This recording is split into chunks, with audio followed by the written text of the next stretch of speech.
इतना सन्नाटा काहे हो? अरे आज देवी माई का आगमन भइल ह। तो फाइनली दोस्तों खेसारी लाल यादव का दूसरा देवी गीत आ गया आप सभी के सामने। जहां दोस्तों खेसारी लाल यादव का दूसरा देवी गीत आ गया है और मैं आप सभी को बता दूं कि जब फर्स्ट गाना देवी गीत आया था खेसारी लाल यादव का इस सीजन का, तो भोजपुरी इंडस्ट्री में काफी बवाल हुआ था। जिस गाने का बोल था प्रखंड हो या जिला देवी माई से हिला।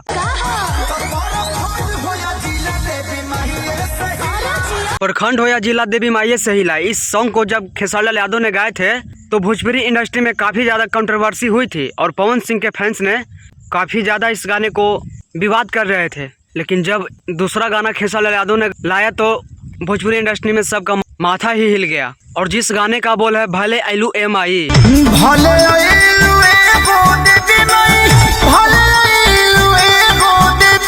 और टुनटुन यादव जो कि इस गाने का राइटर है, वो काफ़ी ज़्यादा इस गाने पे मेहनत किए हैं। और हम लोगों का विश्वास भी है कि खेसारी लाल यादव ऐसा ही गाना लाएंगे तो भोजपुरी इंडस्ट्री में बवाल मचा रहेगा।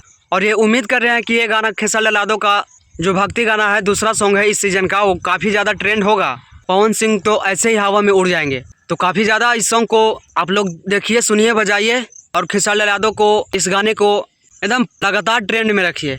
तो इस वीडियो में इतना ही, मिलता है नेक्स्ट वीडियो में। और अभी तक मेरे चैनल को सब्सक्राइब नहीं किए हैं तो चैनल को सब्सक्राइब कर लीजिए।